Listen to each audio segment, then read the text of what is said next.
Últimamente hay algo que no para de aparecer en mi canal, se está convirtiendo ya en algo recurrente y es el Deus Ex Machina, ya sea para denotar que se me ha pasado uno, para discrepar sobre la identificación de uno de ellos o sobre todo para preguntar que qué coño es algo que llega bastante sistemáticamente a mi caja de comentarios, así que qué mejor que hacer un vídeo hablando un poco de lo que es, cómo identificarlos, qué tipos hay, cuándo tienen redención y poner un par de ejemplos.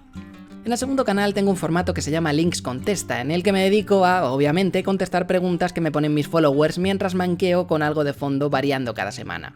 Las preguntas aparecen en Twitter bajo el hashtag LinksContesta, y pudiendo preguntar básicamente cualquier cosa, más de una vez estas preguntas han tenido que ver con storytelling y guión. Siendo así, hemos hablado de tramas, de personajes, de figuras en un guión, y gracias a ello, un poquito del Deus Ex Machina. Desde que comencé estos vídeos, muchas personas me han mandado sus historias o sus premisas, preguntándome que qué me parecían, que si sus premisas iban a poder sacar adelante la historia que ellos tenían en la cabeza, y mi respuesta siempre solía ser la misma. No es tanto el problema una mala premisa, sino no saber escribir una premisa correctamente. ¿Cuántas veces hemos visto un tráiler que nos ha vendido una idea muy interesante y luego la película no ha estado a la altura? Por ello, la siguiente pregunta solía ser: ¿pero hay algún modo de detectar a tiempo o evitar esos Deus Ex Machina mientras los estamos escribiendo? La verdad es que depende. La respuesta es sí y no. Si fuese tan fácil, nadie los cometería. Hay varios tipos de Deus Ex Machina. El primero, el que todos conocemos, el Deus Ex Machina, que significa Dios de la máquina, Dios desde la máquina o Dios a través de la máquina, es un término que viene del teatro clásico. Cuando un dramaturgo había escrito una obra únicamente pensando en su poder dramático o cómico, muchas veces la historia no tenía sentido llegando al final de la misma, así que con un sistema de grúas y poleas se bajaba una figura sobrenatural como una deidad que decía a los personajes lo que tenían que hacer. Eran cosas que no sabían o cosas que no querían hacer, pero como lo decía un dios, se cumplía y punto. Esto se ha retomado a día de hoy en el análisis de historias como una forma de referirse a los finales descabellados o sin sentido que terminan como terminan para conseguir un happy ending. Son finales que no están justificados en la trama o que directamente no tienen sentido. Un ejemplo clarísimo para saber de lo que estamos hablando. Blancanieves. La princesa Blancanieves muere, el príncipe llega, la besa y ese beso con carácter mágico y redentor vuelve a la vida a nuestra fallecida princesa, o al menos aparentemente fallecida. ¿Sabía algunos de los dos personajes esto? No. ¿Sabía los enanitos que podía pasar esto? No. Entonces es un Deus Ex Machina. Ocurre porque tiene que ocurrir para que el final acabe bien, pero podemos estar de acuerdo en que no es normal ir por ahí besando cadáveres desconocidos. La Bella Durmiente, en cambio, sí está maldita, pero se dice muy claro delante de toda una sala que seguirá maldita hasta el primer beso de amor verdadero. Luego, cuando esto sucede y vuelve a la vida después de la batalla final, sabíamos que esto podía pasar, así que está justificado. No es un Deus Ex Machina. Entonces, ¿cuándo es correcto utilizarlos y cuándo no? Está claro que es muy difícil trabajar en fantasía sin utilizar al menos un par de recursos similares para poder sorprender a tu público. ¿Cómo equilibras un poco todo? Es complicado de saber. Una historia que carezca de dicho problema no va a ser más real. La realidad da un poco lo mismo. Para eso está la suspensión de la incredulidad o el pacto ficcional, que es esa mentalidad en la que se pone el espectador en plan: sé que esto no es real, sé que esto no pasaría en mi mundo, pero me lo voy a creer para que me entretengas. Esto está muy bien, pero si abusas de ese pacto, terminas insultando la inteligencia de tu público y digamos que el resultado no es precisamente bonito o divertido. Con esto no quiero decir que lo que haya que buscar es que sea realista, lo que hay que buscar es que tenga sentido, es decir, que sea verosímil. Por muy real que sea la situación, si a nosotros nos pasase una situación similar con características similares en un mundo similar, tiene que poder terminar así. Una buena historia no tiene que ser real, puede ser todo lo descabellada que quieras, pero todos y cada uno de sus personajes tienen que ser verosímiles. ¿Por qué? Porque si el público no tiene un punto de amarre para poder empatizar, alegrarse, entristecerse o cabrearse con un personaje, no importa lo verosímil que sea el contexto, a nosotros no va a importarnos. Las neuronas espejo y la empatía juegan un papel importantísimo en el storytelling. Quieres que gane un personaje, quieres que muera otro, o lloras con la desgracia de alguno de los protagonistas, no porque te pase directamente a ti, sino porque te reflejas y preocupas por dichos personajes.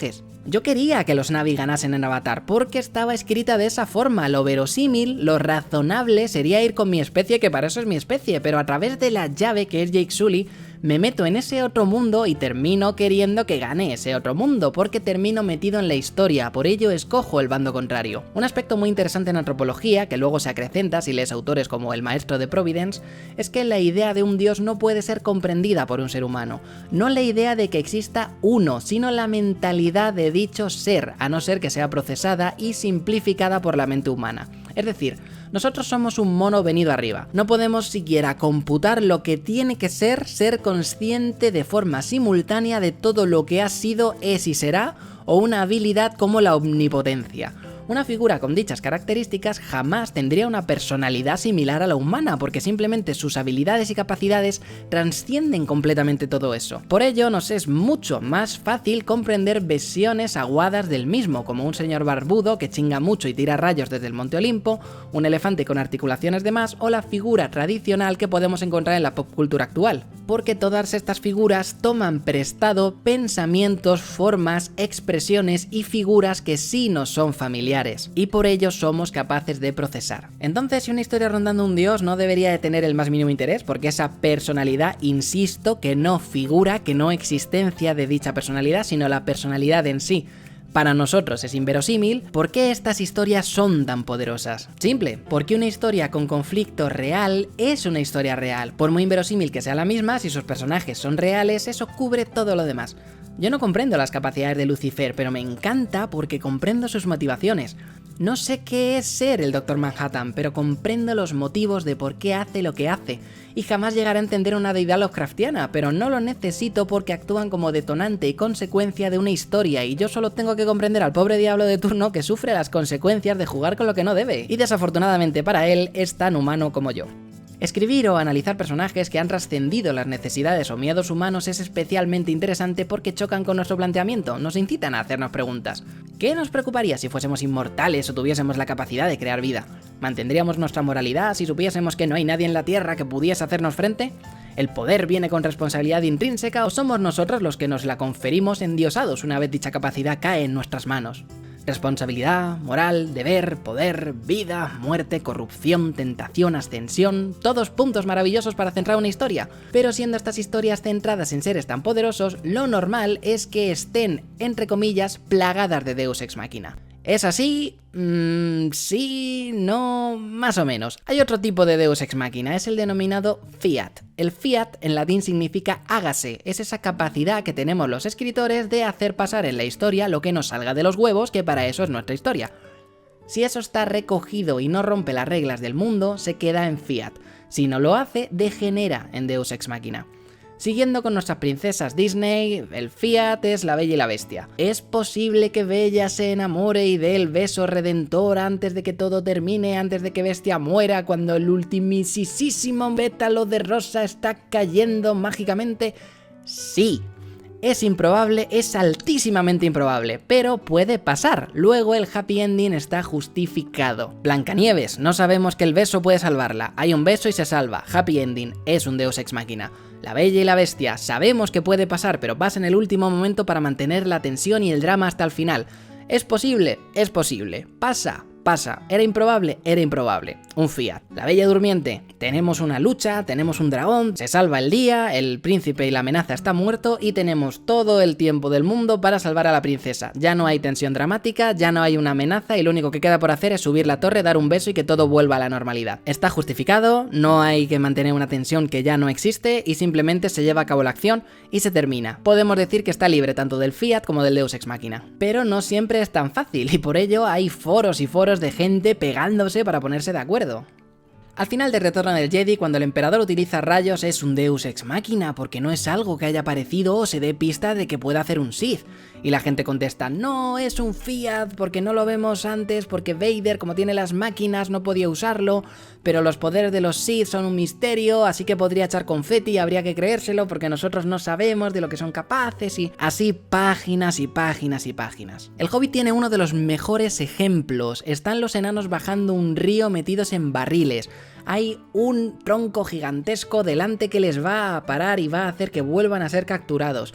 Pero de repente aparecen unos orcos armados con hachas que les proporcionan el mecanismo necesario para que ese obstáculo sea salvable. Es tremendamente improbable y conveniente que justo los 3 únicos orcos que vayan con hachas en la Tierra Media aparezcan justo en ese momento en el que más se les necesita y justo sean los orcos más subnormales de su escuadrón.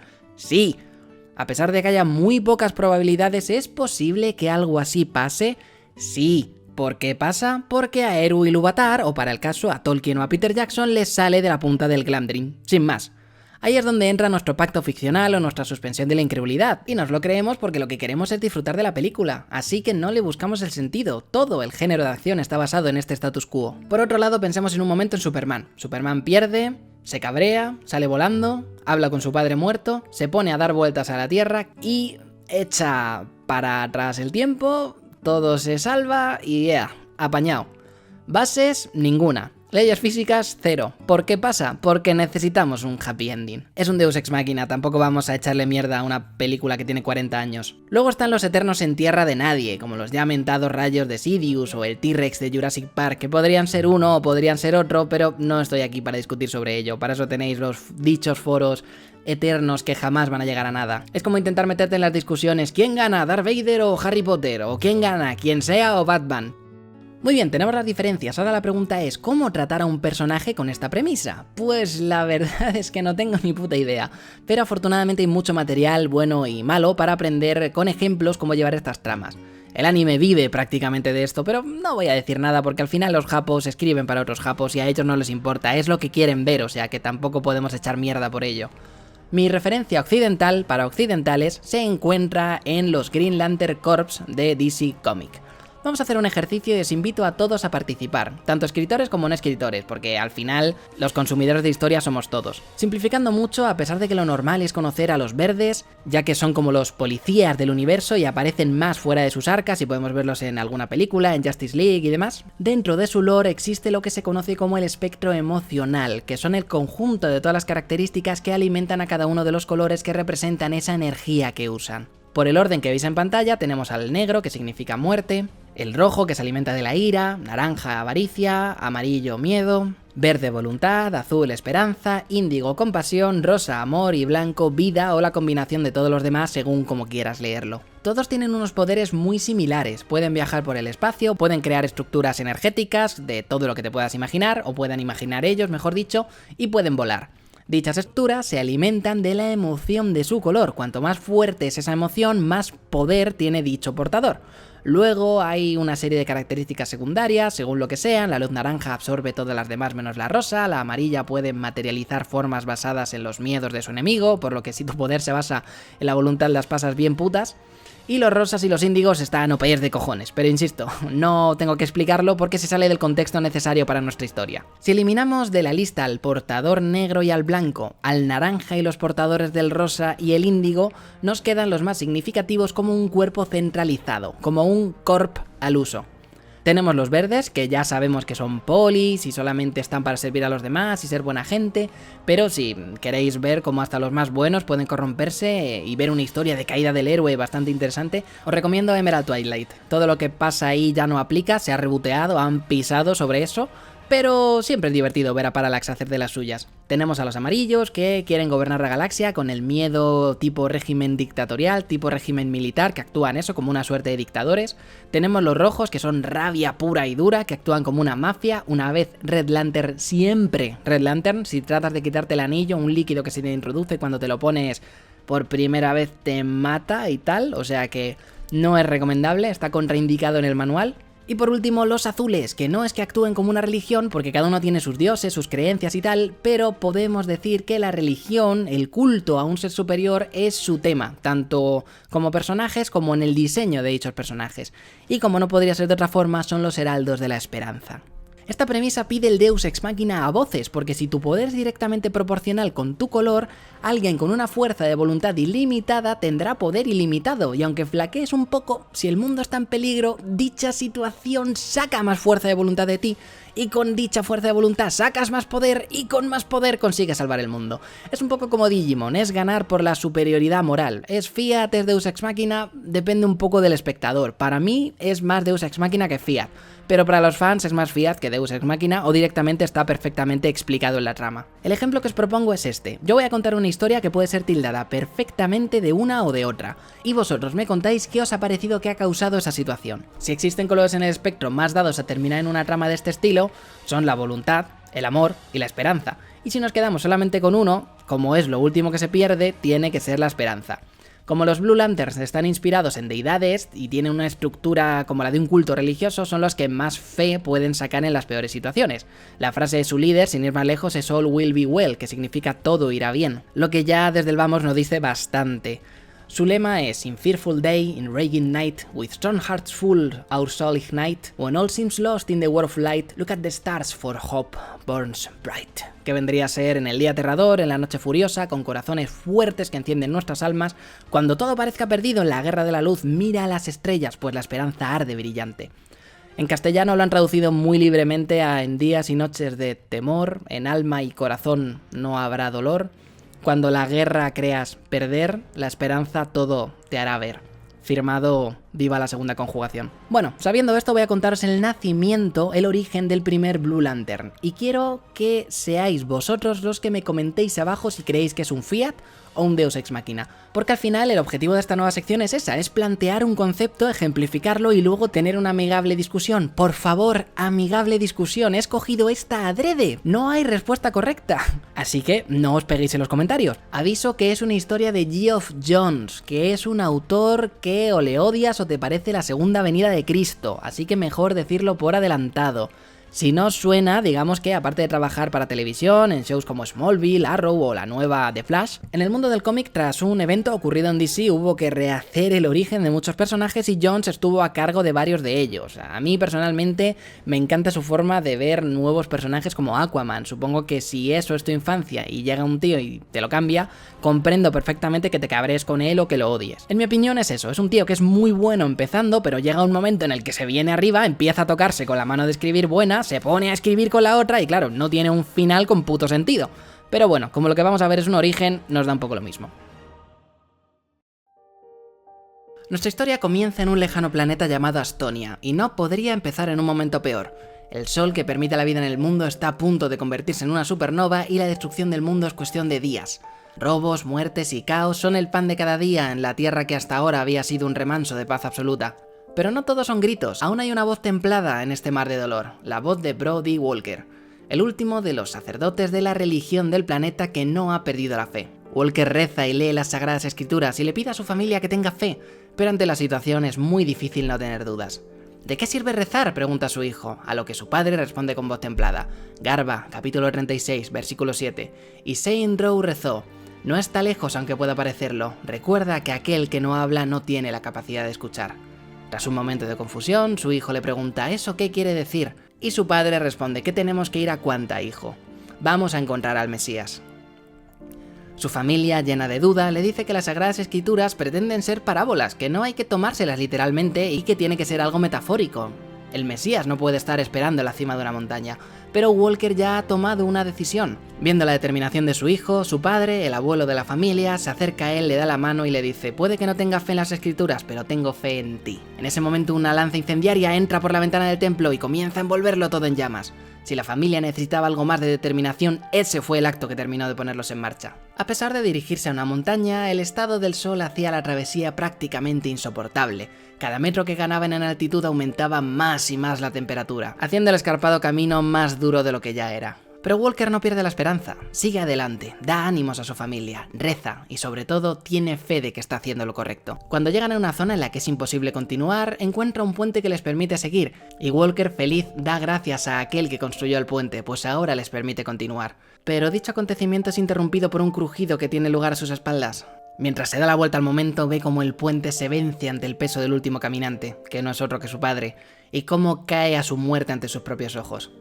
Walker y su familia se toman un momento, le entierran, rezan y siguen adelante. El camino se hace más y más duro con cada día que pasan. Las provisiones se han agotado después de los 3 días de travesía que llevan, y Walker sabe que no van a aguantar mucho más. Pueden seguir más tiempo sin comida, pero no sin agua, y no hay fuentes naturales en la distancia. O al menos eso es lo que creía. De repente de la nada aparece un río de agua dulce delante de la familia, y la alegría no puede ser mayor. Walker le dice a su familia: ¿veis? Dios provee, Dios se preocupa por nosotros. Cuando su mujer le pregunta cómo puede tener tanta fe en ese libro y en la existencia del Mesías, Walker contesta: mira Quanta, mira lo que te rodea, mírate a ti, mira a nuestros hijos. ¿Cómo puedo ver tanta belleza y no creer en los milagros? Pero mientras Walker termina estas palabras, su mujer todavía no ha terminado de esbozar una sonrisa y escuchan un estruendo en la lejanía. Por un momento cree que el sol está estallando, pero no es eso. El río no era una bendición divina.